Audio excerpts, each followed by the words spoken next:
What up, friends? It's your favorite Redditor that likes to put people on blast when they say things that sound incredibly unintelligible. Back at it again with another edition of that very thing that I just stated. This time we're looking at this boy, my banana. I should throw out a quick disclaimer. No shade thrown to these individuals outside of the um, vacuous lack of knowledge that they have regarding specifically Dota 2 and specifically Broodmother, okay? These guys are surely fine individuals that work 9-to-5 jobs at respectable business establishments, and I'm not meaning to insult their character, but merely their knowledge regarding Broodmother. This time, it's a pretty similar. I don't want to give too much context because it's kind of irrelevant. Just know that Broodmother had another post made about her on Reddit. It was pretty stupid in general. Some guy was like, it's the same guy from last post, actually. He's like, hey, dude, I'm still working on that video because I climbed all the way up to 5.3K. And here's a suggestion for Aghanim Scepter. Some dumb stuff. Who cares? I say dumb because I don't really know why he made a post like this. Probably just a farm karma. Feels bad, man. I know I was defending him in the last post, but I'm gonna call a spade a spade. And I think this is a pretty irrelevant post that just got random upvotes. But somebody came in here and kind of took it seriously, and they were like, yo, dog. The problem with the hero is that she falls into a weird category of heroes who have few but crippling counters. Although it's rare, some team comps completely nullify the hero and vice versa. The lopsidedness of some Brood games is completely unfair and unrewarding. What gives her a free win? Low armor heroes with little crowd control. Why? These heroes can't deal with the Spiderlings early game, and can't stop her under towers late game. These are usually strength and int heroes, but early game many agility heroes have a low enough HP pool to also succumb to her brood. What guarantees her a loss? High armor heroes with AoE or crowd control. Why? These heroes can live through Spiderlings early game and lock down brood late game, examples of that being Timbersaw, Sven, Troll, Tidehunter. I like your gathering at okay. So I want to attack this point by point, but I also want to show some gameplay because I feel like at the end of the day, that's probably what most of you guys actually cared about from my last video, was me demonstrating in practice the thing that I was trying to demonstrate. The main point of this that I want to attack is this idea that Brood has game-losing counters. And I think, although it wasn't listed in this guy's list of examples, even though I have systematically gone through every single one of these heroes and mollywopped them in not only tri-lanes, but solo lanes, dual lanes, aggressive dual lanes with like really strong dual lane heroes, such as like, I don't know, Sven Lion, like a strong stun lineup or something like that. I don't know, you could name better ones than that, I suppose, if you wanted like Omni Knight Svens. Like, I've beaten those dual lanes. I've beaten stronger tri-lanes, but I'm just saying, I've individually picked apart these heroes, and I'm not trying to plug my stream here, but if you do watch my stream, you'll see me do this on a very, very, very regular basis, because I pick Brood sometimes as early as first pick. But unfortunately, because the replay system in Dota 2, as you guys probably know, sucks, the most recent replay that I could bring up was of a Troll game and a Legion game that I played recently. And for complete and total fairness, right, I want to be abundantly clear. This was a 1 or 2K average game, okay? I'm by no means claiming to be a professional player, but I did mollywop this guy in a 5K game when he thought that he could pick Legion and get an easy win for his team while he solo laned against me as Broodmother. And again, not to toot my own horn or anything like that, but I I undeniably carried this game. I wouldn't want to say single-handedly, but like I definitely proved, if nothing else, that Legion Commander does not counter Broodmother. A statement that I've known for a very long period of time. So we'll just kind of go into the gameplay. I would rather back up a little bit just so you can kind of maybe get a feel of what to do when you're a Broodmother. So let's actually do that. We'll start. I guess somewhat from the beginning, talking some shit as per norm in these 5K games. I see the game. There's a little bit of a replay bug. You're just going to have to forgive that. I don't really, as I just said earlier, the replay system in Dota 2, as you guys probably know, sucks. So Brood's going to appear invisible when she's not on webs. I think that might eventually correct itself, but if it doesn't, just understand that I'm not always invisible. I'm only mostly invisible because, Brood is invisible for a fair bit of the game. Approaching lanes like this, if you see a hero like Legion Commander or Sven or Timbersaw or any of that crap and you're a Brood player, and especially if you're just starting out, please, for the love of God, like, think about the lane a little bit. I know that maybe you only have 50 games on Broodmother and you're like, oh, GG, they picked Legion, I didn't last pick Broodmother, we lose.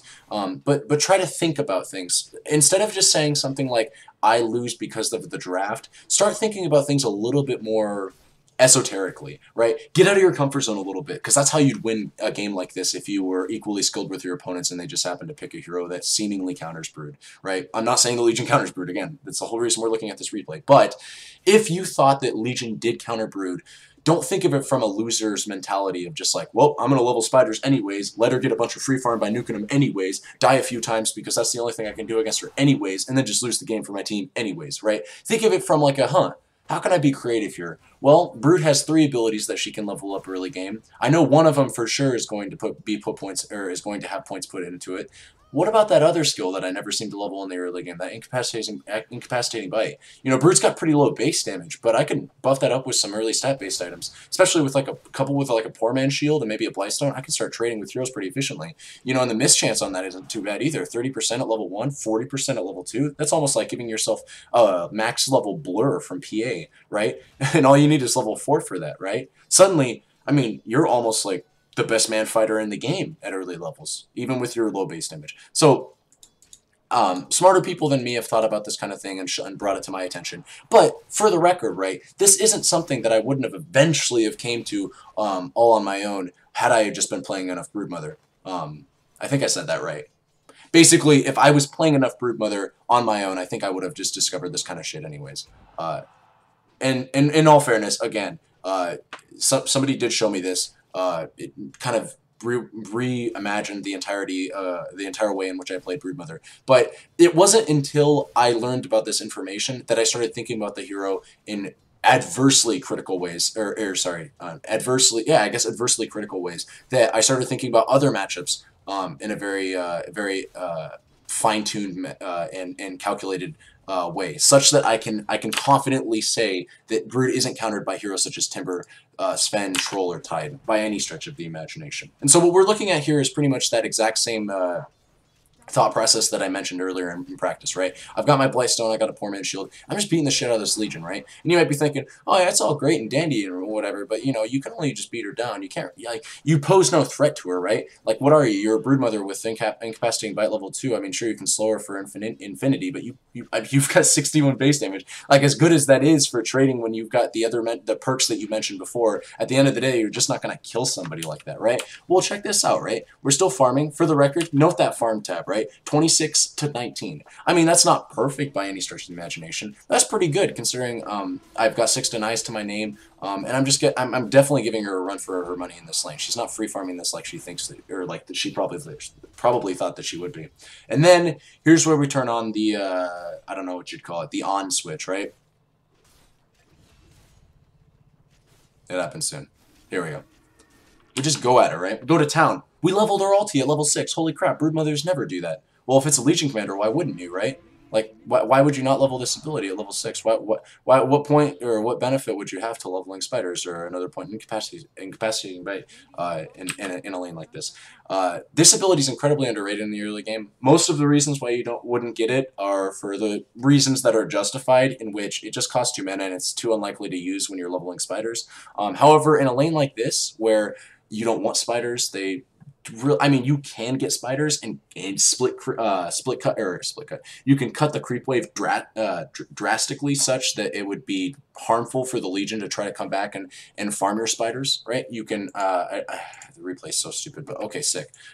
You can level spiders and get all the way up into their tier 2 and farm the wave right here while she's trying to hold her tower right here, and then make the situation very awkward for her, where if she wants to farm your spider, she has to walk all the way over here to try to throw Qs at you, and you can leave spiders like here or here, like just sitting here, just like one spider here to see her coming that entire time, and then move out of the way for that. And then you create a really awkward scenario for the Legion where she just has to like walk back and hand hold her lane while it walks to the lane to make sure to guarantee that it reaches the mark. Like, you can do that against Legions, but why would you do that when you could just simply do what I'm doing right here, right? Which is bullying the shit out of this chick. I do end up getting a kill here for the record, which is I honestly didn't even know if I'd get it, because Brood, when she doesn't have incapacitating bite, the lane becomes a lot more difficult for her to like actually kill the targets that she's trying to bully out. But yeah, I think I've definitely proven the point here that this build alone, right, nullifies. I mean, hopefully you've seen what I've done here and just thought like, holy crap, doing this build is definitely something that I've never thought about before. I'm not trying, again, not trying to toot my own horn or anything like that, but I'm just trying to show you like the idea that, like, look at that crap, right? I just beat the shit out of her again. She came back to lane. 45-second cooldown on this bad boy, right? You can just, I mean, every single time they come back to lane, just pop it, go to town on their ass, right?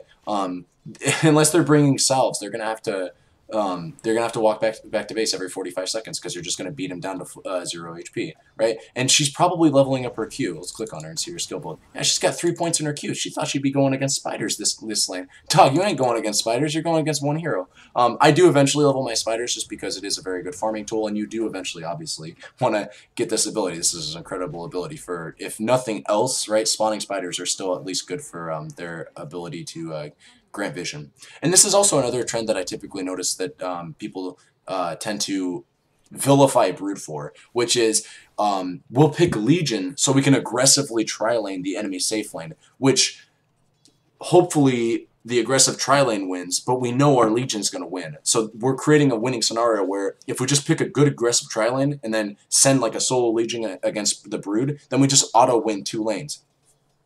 What I'm doing is putting pressure on those 2 lanes. I'm winning against the Legion, which is a lane that they thought they'd win because they thought that Legion countered Brood. She doesn't. I'm beating the crap out of her right now. And I'm drawing pressure off of the aggressive tri-lane in my safe lane, which creates more space for them. I mean, granted, they could just have a solo offlaner right there to begin with, which would create maximum space, ideally. But that's not obviously what happened in this circumstance, right? In this circumstance, they tri-laned against my team, and I'm just trying to create space, and this is how you do it, right? You just sit here, you beat the crap out of the opponents, right? And you just get double kills on their quote safe laners, right? On their quote brood counters and all that silly crap. Anyways, I've showed what I wanted to show in regards of the replay. I just wanted to kind of not vilify this person by any stretch of the imagination, but create some talking points about this idea that Brood has counters, because I don't think that enough people talk about Brood in this sense of doing this sort of like scrappy fighter build and just beating people down, right, with your fists or your fangs or whatever. Your toothpicks, I call them your toothpicks because they sound like toothpicks. They're just kind of like barely, they're like the most aggressive toothpicks you've ever seen in your goddamn life. And yeah, so that is to speak to that talking point of the idea that Brood has like very, very generic, clear-cut counters that have 0 counterplay. And I actually responded to the guy. I probably wasn't the nicest, but I hate this idea. I mean, he also called like Slark and Invoker overpowered in this patch, right? Like, I hate the idea. I mean, I'm not trying to silence opinions. Everybody has the right to a voice. But just try to, I don't know, think about what you're saying before you type it, right? Like, why would you? It's kind of like if you came in. I don't want to make an analogy. Never mind. I take that back. There's a few other things that I wanted to talk about, similar to last video, that kind of grounded my gears a little bit, triggered, if you will, right? This idea that, so this was like, again, this was a fairly pointless thread. It was like a Broodmother rework suggestion and crap for that. So you're bound to get just absolutely asinine ideas that would never be introduced into the game, such as this guy's like, Brood's, I think this guy's a little bit mad too. He's got the Nature's Prophet flare. Like this guy, he's seen some shit, right? Some really weak heroes in his time, and he's just like, I think he's Brood's like his 3rd or 2nd most played hero, and he's just like, Brood needs to be the strongest lane in the game. Period. Like that's her problem. She just isn't the strongest laner in the game. She's like the 2nd or 3rd, but she needs to be the strongest hero, right? Fuck Juggernaut, right? Fuck Queen of Pain. She needs to be the strongest lane hero in the game. The rework that she needs is to fuse spin web and incapacitating bite into ultra spin web, right? Which gives her the same movement speed slow and the same miss chance. But holy crap, you get an armlet of Mordigian, right, on Brood, on her basic ability, right? And it's got a cooldown. Like, what the fuck, dude? What are you on? I don't know. I think he was trolling, but it's just, I don't fucking know. Just people getting really triggered about, like, how quote-unquote weak Brood is. I think somebody actually in here, let me see if I can't find it, was suggesting, like, a full overhaul, just like, and they were like, contact Admiral Bulldog. We need to get Admiral Bulldog in here, which, I don't know, maybe that's not a bad idea. This guy still goes Orchid on Brood, though, man. Fuck. But every time I say that, people were like, but he's 8K or 7K and you're 5K. Fair enough. I'm not trying to say he's a bad Brood. But, yeah. Not trying to make this video super long. I think I kind of covered the point that I wanted to. Let me think. Yeah, a lot of people like this idea of combining spin, web, and incapacitating, but I don't personally. And then another guy actually in here said that she was too reliant on spin webs itself, and he suggested a reduction in the movement speed bonus that they provided while increasing her base movement speed, which I don't like as well. I think Ice Frog handled Brood's previous reliance on her webs way back, if you remember, where she didn't have charges, and she could only spin one web at a time. Ice Frog handled that, I think, in my opinion, perfectly by just giving her charges to her webs. That's like literally all she needed to be able to group with her team and create like an instant forest of webs. And the +8 web talent at level 25 makes that even more apparent because you don't even really like you can hold on to 4 charges of webs, create them all, and not even really need to worry about sacrificing any important webs because like half the map is literally webs. This guy came in and was critical of the original suggestions. So if you didn't know this guy's suggestions, I guess yeah, sorry to give context. Because it is relevant to the discussion that I was just having, even though it wasn't relevant to the point that the main point that I was trying to bring up was that this guy had the idea of combining spin web and incapacitating bite. So I suppose that kind of explains things. He wanted to get rid of one of her skills entirely, or like combine the 2 skills into one, and then create another spell slot in which you would have an ability called like the Gathering. This is kind of what I was talking about. Like Brood doesn't need any of this. I hate to go against this guy because I was defending him earlier, so it makes me sound like I'm wishy-washy, like I'm mismatching, like what do they call you, like Benedict Arnold or whatever, like I'm jumping between my sources. But again, I'm gonna call a spade a spade. If I see something that looks like bullshit, I'm gonna call it bullshit. Brood does not need a rework. Her kit is insanely. It's so well crafted. It makes complete sense thematically. Like I don't know. I'm not trying to say that like lore should dictate balance. But it goes beyond that, right? What she does well, she does incredibly well, and it's because of the way that her kit works currently. She doesn't need to. Spiders. If you think that Brood's bad because her spiders don't scale or because her spiders lack a dual purpose in the late game, you're not using her spiders the way that they should be used in the late game. And the way I know that is because I look at your Dota buff and you've got like 120 APM on Broodmother when you're playing her, okay? You should have 300 to 400 Broodmother or APM on Broodmother, no exceptions, okay? I'm sounding like that guy earlier that was like Brood needs to be the strongest hero in the lane, period, or whatever. But seriously, if you can't play this hero with at least 200 to 300 APM, how can I expect you to be able to, like, how can I expect to be able to take your opinions on balance seriously when you can't even send one spider to Roshan every single time you cast the Q button just to scout it, or you can't send one spider off to scout the hard camp or to block the medium camp that your enemy's trying to stack? You know, these sorts of, like, Brood creates free wards that have 800 night vision, which is the exact same as most heroes, and like, I think it's 1,000 day vision or 1,100 day vision. Like, that's insane. They're mobile. They're also invisible if they're on webs. It's ridiculous what you can do with this hero if you just have a little bit of StarCraft background, like I do, Kappa. Or if you just know how to, like, handle units outside of the laning phase. I feel like that's probably, to shore up, like, the biggest problem that I see of intermediate Broodmother players, right? Beginner Broodmother players, this does not apply to you. Do not focus as much on Spiderling macros. Focus on the core concept and understanding, contextualizing the idea of the hero, right? Like, try to watch good players play Brood, understand what they're doing, and then like try to emulate that as best you can. Intermediate players that play Brood, that kind of know what she should be doing, like they know what's up. They're like, yo, Wired, I know what's up, man. I know what to do on this hero. Okay, now teach me how to do it, right? Teach me how to put like pen to paper. Like, I know how to do it. Now show me how to do it, so to speak. If that makes sense. Show me how to do what I know how to do, right? Like that sort of idea. This is how you do it, okay? This is how you do it. You get into a practice game, or you start playing StarCraft, or I don't know, train your mechanical ability. Don't always blame balance for your shortcomings, because oftentimes it is in fact actually just your fault. And I'm sorry to be the bearer of bad news, the executioner, so to speak, of your false hope.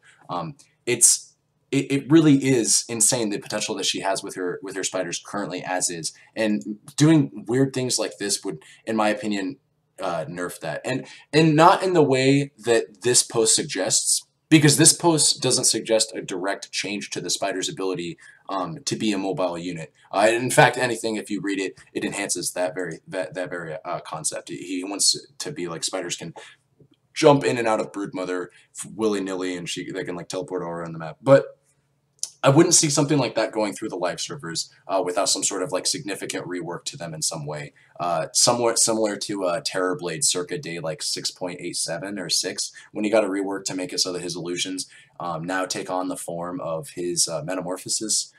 When they're around him in like a 900 AoE. Like that to me killed a lot of my spark to want to play Terrorblade, because now I can't just like pop Metamorphosis, pop Manta, pop his or have 2 illusions up, and then just go send him on a tower while I'm going and taking some other objective, right?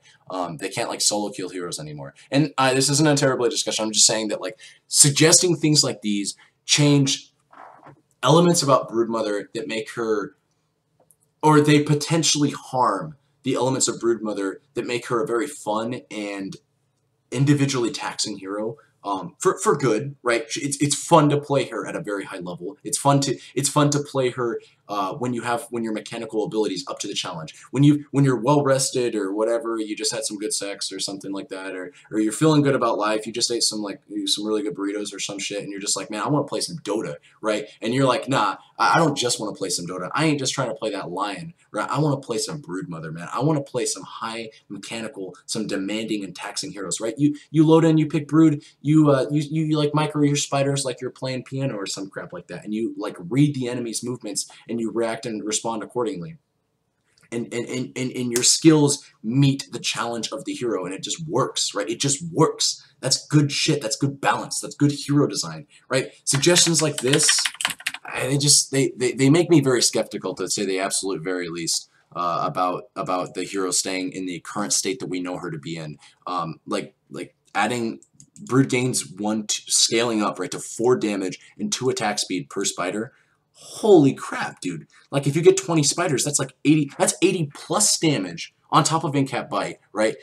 And fucking 40 attack speed for free, right? And 20 spiders is like very easy to accumulate, right? That's just like 5 usages of your Q. If you just use this new 3rd skill. The idea here is that like you would nerf. Again, I don't want to give too much context. This is just a crazy situation. It's never gonna go through the live servers. He's just farming the Reddit karmas. The main trigger that I have with focus on that, right? The counters. Okay, if you are sitting here, you have no intention of playing Brood whatsoever. So good job making it even this far into the video. But if you have no intention of playing Broodmother whatsoever, the only reason you came here was to hear some, I guess, some sage advice about potential Broodmother counters. You got duped, because there is no Broodmother counters, and everything you knew about this hero was a lie. Thank you very much. You guys have a good day. Okay.